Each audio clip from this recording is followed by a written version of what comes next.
Hi guys, me again, and we're going to do one of those one-take videos where I'm going to try to, without ballsing it up.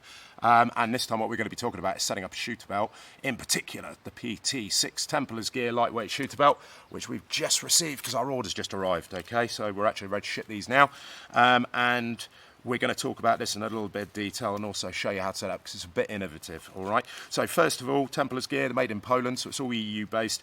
If you look at their social media, you'll see where it's being used and you'll see the types of people using it. It's very professional equipment, and obviously you're going to see it on the front lines of Ukraine, where they're heavily supporting their good on them. This is actually a large, and unlike regular shooter belts, this is not your standard MOLLE fabric traditional kind of belt. If you can see actually a little bit closer in, this is a fabric, a laminate fabric wrapped around. It almost feels like Kevlar or carbon fibre. It looks like carbon fibre if we can get close enough up there. But either way, what it does is it provides a huge amount of rigidity that we need to make it nice and comfortable, but it's super lightweight as well. All right, the other part of the kit is the inner belt, okay, which is Velcro. That fits inside where your normal belt goes, and then this sits on top, and with these little Velcro pouches, little Velcro pads, we attach those around to figure out where we're actually, after we've attached the pouches, to make sure we've got 100% contact with the belt where possible. Okay, so how we actually fit it, the first thing we need to figure out is work out which way's left and right. Now, there used to be a sexist adage, I'm afraid to say, that used to say that the male, that's the male part, that's the female part, maybe for obvious reasons, but the male is always right, and that's, i.e. goes through the right. Doesn't mean to say they're always right, of course they're often never right, and that isn't the case here, okay, because what the guys at Templar's Gear have actually put an L on there to make sure that's large and make sure you understand that's the way to go. So actually the female's always right with Templar's Gear. It's quite an interesting little take on it, okay. Also, you could swap the buckles around and change them for a Cobra buckle or something like that, and we're going to be selling those separately for those that want it. But again, it's a standard belt buckle which you can just replace there if you want it. All right, so first thing we need to do is actually make sure that it's the right size and fit. I have a belt on here, but I'm going to keep it on to simulate the fact that I'll probably be, or whoever's going to be wearing this is going to be wearing slightly heavier clothing this time of year, we would expect, even though it is middle of February and about 20 degrees outside today. We're normally up to our knees in snow, so I'm not complaining. Okay, so that fits on there like that. Now I'm going to start working on the pouches. The shooter that I'm building this for is a right-handed shooter, so the pouches are going to go around here with a holster here. Okay, the holster we're going to fit later, but that's going to go down the seam of the trousers round about there, and over here we're going to look for a nice snug point to put the first pistol pouch, which looks like it's going to be 1, 2, 3, 4 pals, I think they call them, or slots. Okay, 4 slots in. So now we've identified that, let's go and get a pouch. Oh, before we get a pouch, let's just show you a slight difference. Okay, so this is a standard pouch from Tasmanian Tiger that I've been using for about a year, and it's been really good. It's standard MOLLE, fits on perfectly, it's really good, and it's kept my multi-tool nice and safe, no complaints there. Compared to this, okay, and you can probably see straight away the fittings at the back, we've got this very rigid, again, very tough wearing plastic, which is totally different from this almost rubber band type fixation that you got here. And I did find it was bouncing around a bit. When I've been using these for the last 2 months, they don't bounce at all.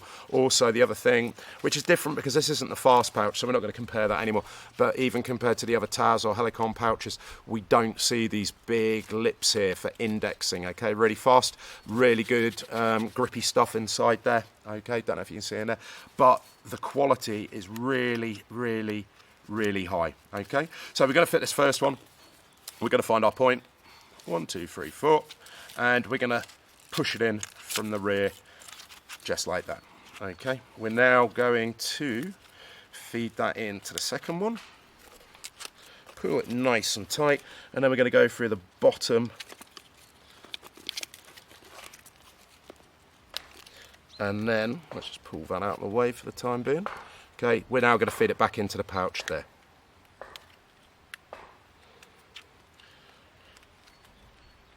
Now I will tell you, the more fiddly means the more secure it's probably going to be. Ooh, look at that. There we go. Okay. That's not going anywhere. Absolutely rigid.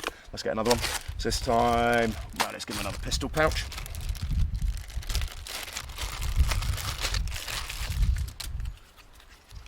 I will pick that up later. Let's have some Benny Hill music going on.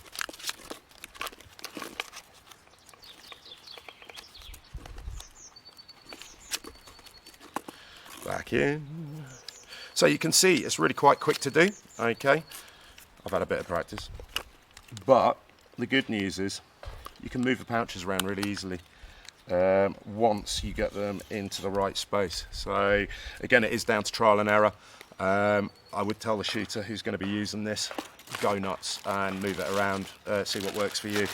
Also, some people don't always like all the pouches around the front. I do like carrying a mag pouch, one magazine pouch, which is easily accessible in my right hand, just in case my left arm isn't working properly. Same goes for your rifle pouches, dump pouches. Some people like dump pouches. Some people still do it the old school way, chuck it down your smock in terms of a magazine change. Because obviously we don't leave magazines on the floor, because that would just be ridiculous, throwing your weapon system all over the battlefield or range. And here we are back to the double pals, I think they call these, double attachment rifle pouch.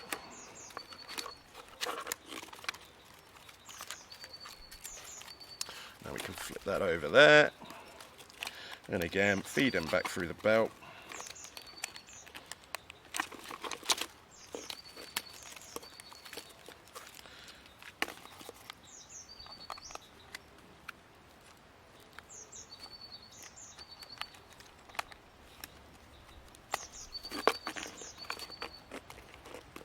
This one's a bit fiddler.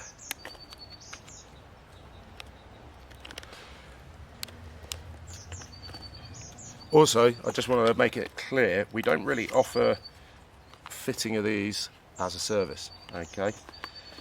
If you can't put together your own gun belt, you probably shouldn't have a gun. So, just saying. If you're that lazy, you can't take 10 minutes to fit your gun belt together.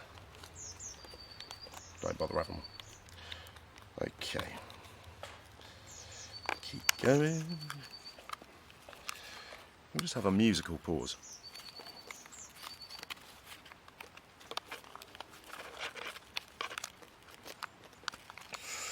Okay, it does take a bit of wiggling and a bit of a brew.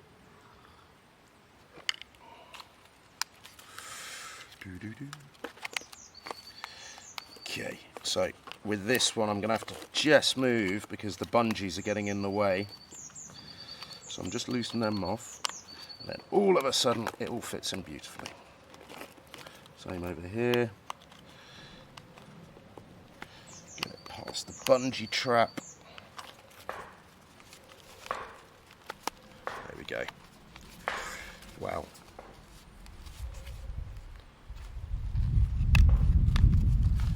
That is tight. Okay. Liking that. And let's put one more on.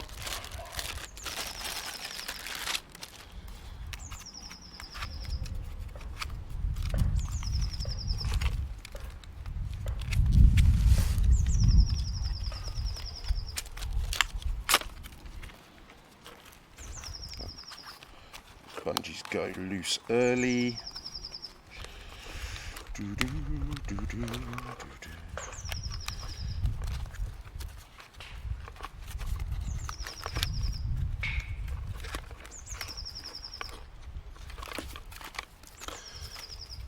Back through the other side. I just find this quite therapeutic. Probably doesn't say a lot about my social life.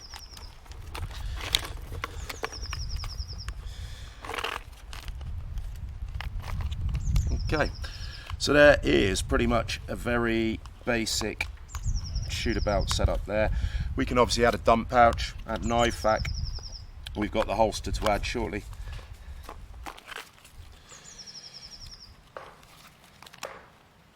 And it is absolutely rigid and fixed, which is what you want. Alice's friends just commenting.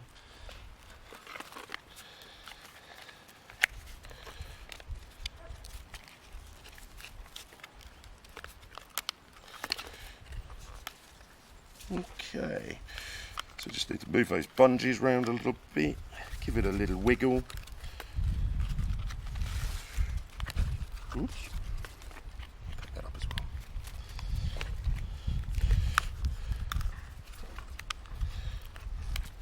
And come on, I said this was easy.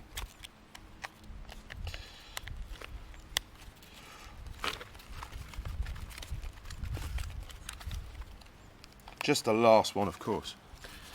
Just going to slow me down a little bit, but it is again same issue. We just got to slip it past, sneak it past the bungee like that. Okay, press it down so it's nice and flat. Give them a bit of a straighten, and now we can tighten up our bungees. Okay, and that's on absolutely rock solid. The other thing you may want to do, if you're a little bit anally retentive like me, you might want to just tie off the bottoms of those, but again I'm going to leave that for the shooter to adjust himself. But you can see straight away we have a very nice compact starting and lightweight belt kit starting to emerge. Okay, so that's how we put together a Templar's Gear PT6 belt. Do apologise. This one's in range green. It's a large. As I said, I'm about a 31-inch waist, 32-inch waist. So if you're a little bit bigger, you might want to go for the extra large, okay, which will take you up to around about 36-inch waist. All right. Some of the best gear I've ever seen, especially coming out of Europe. Really, really impressed with this, and I've got a funny feeling you will be too. So don't delay. Feel free to give this a like, that'd be really nice. Leave us some comments if you think I've set that up badly or anything like that. Quite happy to be told that, it's not a problem for me. And give us a little subscribe and a share if you possibly can, and hopefully we'll see you on the next one. Thanks a lot, take care.